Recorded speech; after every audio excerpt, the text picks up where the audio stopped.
Return to MKT Tales, where we present you with captivating and heartfelt narratives. Today, we recount the tale of John, a lone parent who has endured the unimaginable with his twin daughters. My name is John. My spouse passed during the birth of our twin girls, leaving me with an enormous emptiness that I can't fill. Ever since, I've been both a dad and a mom to Emily and Sophia, two kids who are so similar that sometimes I struggle to distinguish them. Emily, the eldest, is always composed and considerate. Sophia, the younger, is expressive, always radiant and lively. Life hasn't been a breeze, but watching my two kids grow day by day, I feel I have a purpose to persist. I've striven to provide them with a satisfying childhood, despite the absence of emotional support from their mother during those years. I had only one wish: to see my children grow up, become good and happy people. Now Emily and Sophia are 20 years old, beautiful, smart, and promising girls. But I never expected that one day they would choose to repay me in a strange way that was beyond my imagination. It was an unusual afternoon. Instead of returning home at dusk like every other day, today's work had a little change, and I got to leave work earlier than usual. Feeling relieved because I rarely had the chance to return home early, I quickly walked home, eagerly thinking about relaxing in a rare quiet time. As soon as I reached the gate, I realized that the door was only ajar, a rare occurrence. My heart tightened slightly. An unclear premonition crept into my head. I paused for a few seconds and then gently pushed the door open to enter. As soon as the door opened, the sound of laughter from the living room made me stop immediately. Those were not the familiar sounds of my daughters, watching a movie or chatting with friends. The voice was strange, a man's voice. I stood still, trying to listen more, feeling uncomfortable starting to rise in my heart. Emily's giggles mixed with that voice made my heart beat faster, both worried and confused. I walked slowly towards the living room. My legs felt heavy with each step. The sounds became clearer and clearer. Curiosity and unease made me unable to stop. When I reached the door, the scene inside appeared like a sudden shock to me. Emily, the little girl I had always loved, her sister, and a strange young man were there naked. All three seemed to be immersed in their own world, not paying attention to their surroundings. I stood still, all my emotions frozen from shock, then bursting into uncontrollable anger. "What is this?" I shouted, my voice booming, shattering the air that was filling the room. The three of them immediately jerked out of their trance. The young man fumbled to pick up the scattered clothes, his hands trembling, as if he didn't know what to do under my seething gaze.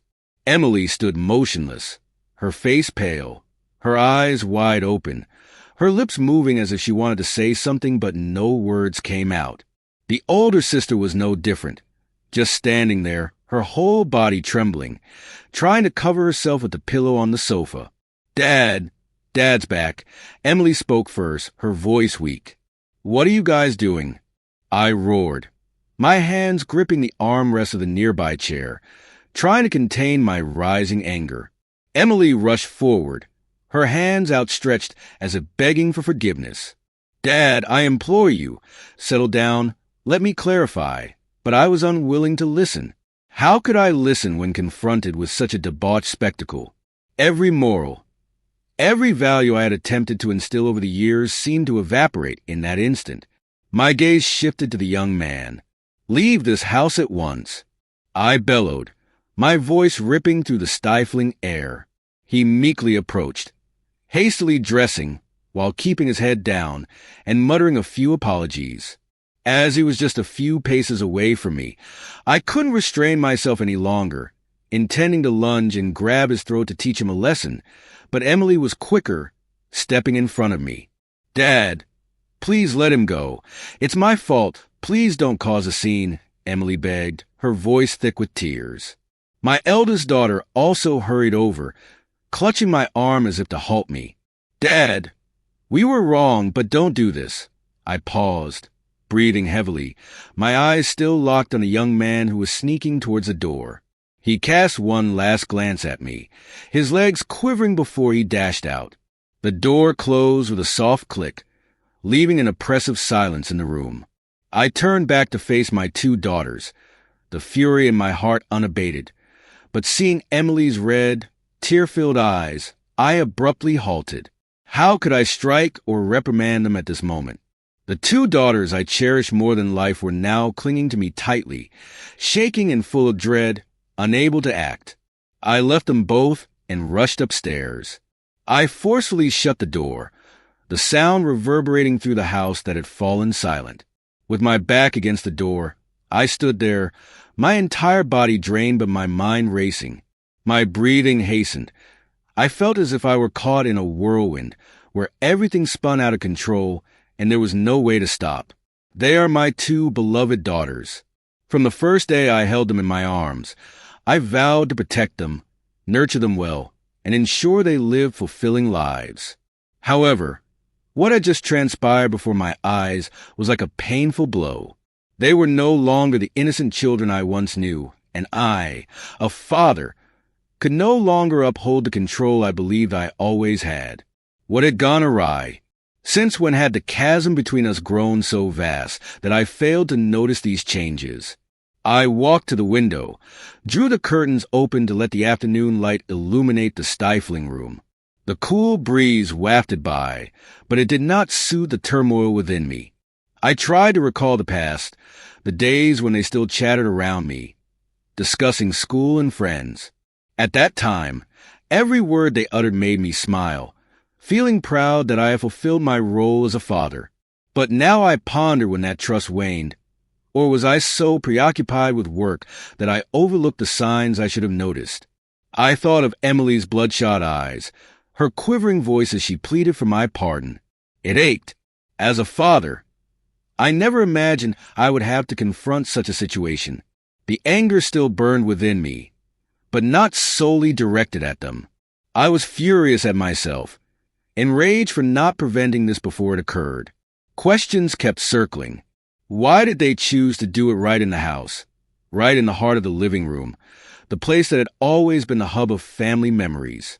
Why didn't they consider how I felt, the one who had devoted my life to raising them, upholding the values I had always believed in? I wanted to comprehend, but the more I pondered, the more bewildered and trapped I felt.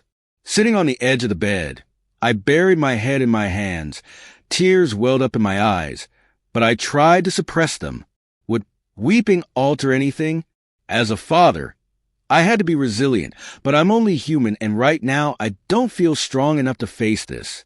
I didn't know what to say, what to do when I encountered them again. Reprimand, penalize?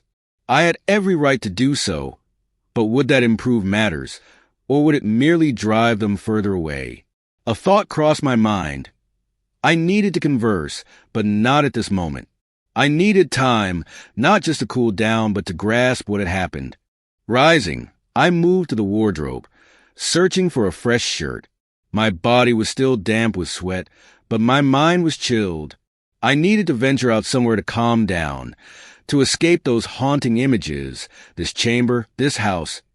Everything here was asphyxiating me. I descended the stairs, each step weighty, my heart burdened as if I were lugging a boulder.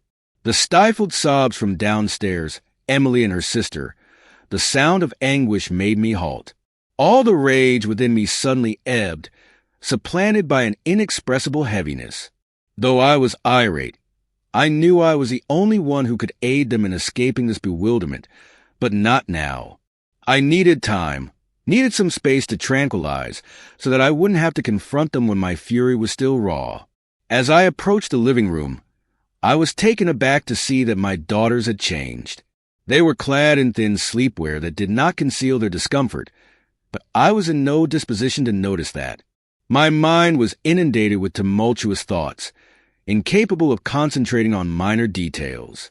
Emily saw me enter and promptly rushed over, seized my hand, and tenderly drew me closer. "Dad, come here. We have something to disclose to you," she articulated, her voice quivering slightly. I attempted to dislodge Emily's hand, but the expression in her eyes, fearful, Teary eyes rendered me incapable of doing so. They were my daughters. How could I be resolute when I beheld that gaze? After a brief struggle, I followed Emily and seated myself on a nearby chair. I uttered nothing, merely awaited to observe how they would elucidate. All I could do was remain silent, anticipating their words. Emily sat down beside me, her eyes still affixed on me as if apprehensive that I would rise and depart. Her sister sat opposite, her countenance brimming with concern, but she didn't dare gaze directly at me. There was a prolonged silence, only my gentle breathing and the sighs of my two daughters. At length, Emily spoke, her voice trembling slightly. "Dad, I'm remorseful. I acknowledge I was mistaken. I can't vindicate this, but I didn't anticipate things would escalate this far. I didn't foresee you would return so promptly." Her sister also spoke, her voice constricted with remorse. "I'm sorry too, Dad. We didn't intend to do that, but at that moment we just didn't know what to do." Emily clutched my hand, her eyes brimming with tears, and persisted in stammering. "I'm truly sorry, Dad. I don't know what to express to make you pardon me." I gazed at them, my heart laden with grief. Those apologies couldn't appease my anger, but I was aware they were genuinely contrite. Yet perhaps this remorse wasn't sufficient to mend everything. I sat silently, brimming with conflicting sentiments. Emily's eyes, still filled with tears, were regarding me with evident fear and regret. Her sister was no different, her eyes fixed on the ground, as if she didn't dare to confront me. Those apologies, though sincere, couldn't soothe the turmoil in my heart. I couldn't deny that they were truly penitent, but I also couldn't disregard what had transpired. There was a lengthy silence, only heavy breathing in the quiet space. I felt the trembling in my body, an indescribable sensation of suffocation. Abruptly, I sighed and articulated softly, "I am cognizant that you are exceedingly angry, vastly disappointed, but what occurred has occurred. No one can reverse it." Emily hastily grasped my hand, her eyes crimson. "Dad, I genuinely don't know what to do. I am filled with such regret." Her sister also bowed her head, her voice choked. We merely desired to experiment, but we didn't envision things would escalate so far. A pain akin to rending my heart asunder, but I am aware that chastising or anger at this juncture will not assist. Sometimes what I necessitate is time, not solely for them to comprehend what I did, but also for me to fathom their distress. I regarded my two daughters, the children I cherish unconditionally, and suddenly a peculiar warm sensation arose in my heart. The anger within me cannot endure indefinitely. I am their father, and regardless of what transpires, I cannot permit anger to demolish this bond. I drew them into my embrace, clutching both of them tightly. Even though all three of us could sense the heaviness in the air, I articulated nothing, merely embraced them for an extended period, allowing the sensation of serenity to return, even if only for an instant. Ultimately, I spoke, my voice low and gentle. "I'm uncertain how to avert this from occurring again, but I won't forsake you. We'll traverse this together, all right?" Emily slightly assented, and her sister swiftly did the same. A tranquil solace permeated the atmosphere. The three of us, though not in high spirits, at least possessed a commencement point, a place to restart. My emotions were challenging to express, wavering between irritation and profound affection for my two daughters. Although the letdown still lingered in my heart, when I embraced them, all those sentiments seemed to recede, yielding to another feeling, an aching yet also empathetic sensation. I couldn't remain infuriated with them indefinitely, for ultimately they were still my offspring. When I released them, Emily and her sister remained seated, their eyes crimson, their faces filled with apprehension. They dared not gaze at me, as if awaiting a conclusive verdict. Her sister bit her lip, then glanced up at me, her voice strained. "Dad, I'm aware I erred. I can't absolve myself, but I vow never to repeat it. Can you trust me?" I observed them, my eyes weary and sorrowful. Everything surrounding me appeared to blur, leaving only me and my 2 daughters at this instant. I comprehended that I couldn't persist in dwelling on the past, couldn't permit wrath to govern me eternally. Blunders transpired, but what's crucial is how we rectify them and advance. I drew them near, and this time it wasn't merely an embrace but a firm hug, devoid of ire, devoid of bitterness. "I won't desert you," I declared, my voice constricted. "I'm uncertain what to do to revert things to their former state, but I'm sure of one thing.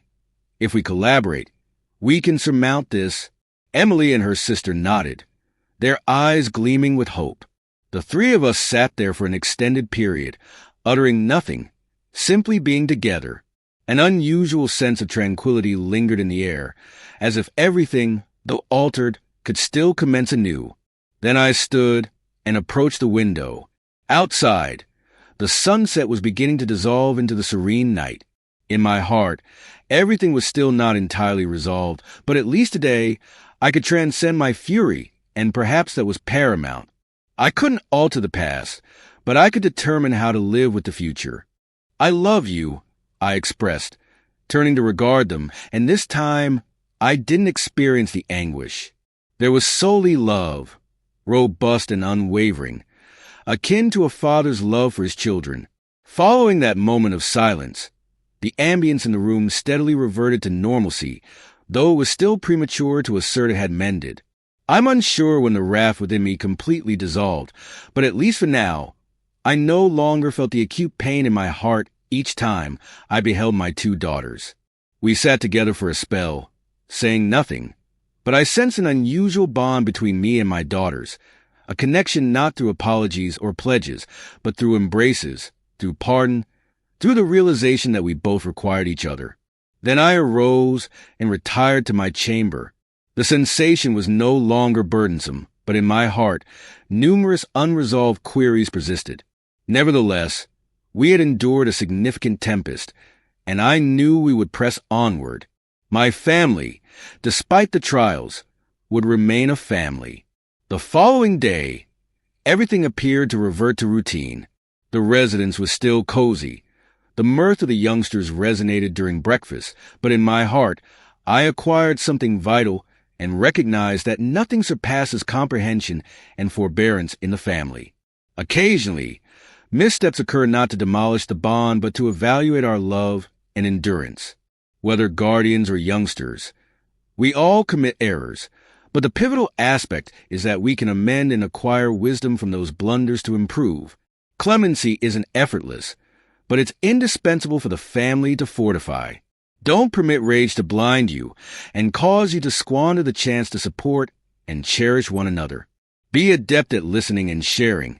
Don't allow fury to inundate your mind, particularly with beloved ones in the family. Sometimes merely a hug, an affectionate phrase can remedy all injuries. Never disregard that familial love is the most treasured entity, and we must never relinquish this voyage.